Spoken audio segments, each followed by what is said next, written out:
A red Ferrari lay in the corner of the parking lot, a twisted monument to failure. Walter Johnson, 72, had only come to pick up his granddaughter, Rebecca, who worked as a receptionist. But when his old Ford pickup sputtered to a stop in front of Blackwell Luxury Motors, real estate billionaire Jonathan Blackwell saw a perfect opportunity for amusement. "Look, everyone," Blackwell shouted to his sales team and the gathering customers. "This gentleman knows a thing or two about cars, doesn't he?" The Ferrari, a 2019 model, was utterly destroyed. Blown engine, bent chassis, fried electronics, a trophy from the time Blackwell sued the young heir who had wrecked it in an illegal race. "5 mechanics already say it's impossible to fix," Blackwell continued, recording with his phone. "But maybe someone with your experience can figure it out?" Walter stepped out of the pickup, scanning the wreckage calmly. His simple work clothes and calloused hands drew laughter, but his eyes caught every detail of the Ferrari, and a faint, almost imperceptible smile crossed his face. "May I take a closer look?" he asked quietly. Sure, Blackwell said, nearly in tears from laughter. "Be careful, you might hurt yourself on the metal." Walter approached, ignoring the jeers, and began examining the car. His fingers touched the dented hood, tracing the precise contours as if reading a language only he understood. The crowd laughed, but Walter's movements told a different story. Decades of experience and exacting knowledge, far beyond what anyone there could imagine. Rebecca had left for lunch, unaware of the spectacle her grandfather had become. Blackwell relished the humiliation, broadcasting live to 200,000 followers.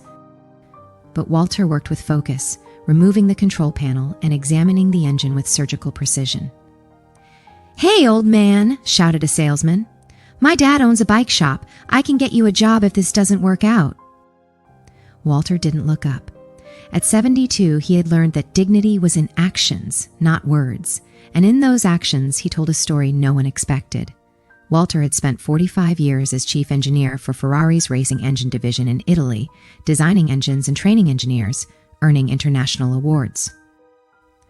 While Blackwell accumulated inheritances and flaunted wealth, Walter had created masterpieces with his own hands. 45 minutes passed.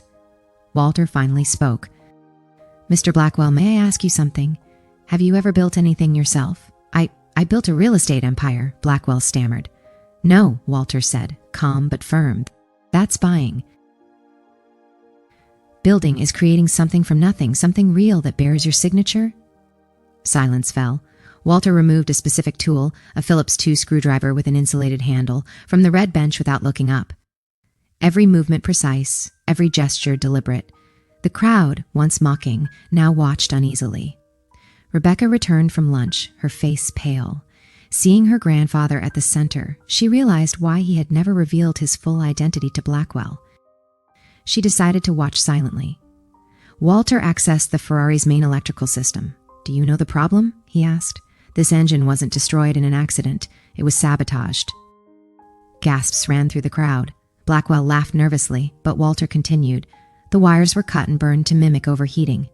The brake system shows forced twists, and every component damaged was done so intentionally to maximize the insurance payout. And I know this engine because I designed it." He pointed to the serial number on a component, F209WJ447, his own initials. Blackwell froze. "Would you like to explain how an engine I built to be fail-safe suffered damage to the exact parts that yield the highest insurance claim?" Walter asked. The audience watched in stunned silence as Walter called Ferrari Maranello, the world headquarters where he had designed the engine. On speakerphone, Lorenzo Benedetti, the current director, confirmed, "The damage was impossible without sabotage." Blackwell tried to intervene, but Walter held his ground, recording everything. The engine, long declared irreparable, roared to life under Walter's hands. The sound echoed across the lot, a symphony of justice. Blackwell, once triumphant, now pale and shaking, watched as his empire of fraud unraveled. Weeks later, Walter's recordings became central to an FBI investigation uncovering multi-million-dollar insurance fraud. Blackwell was arrested, his assets seized, and his arrogance immortalized on social media.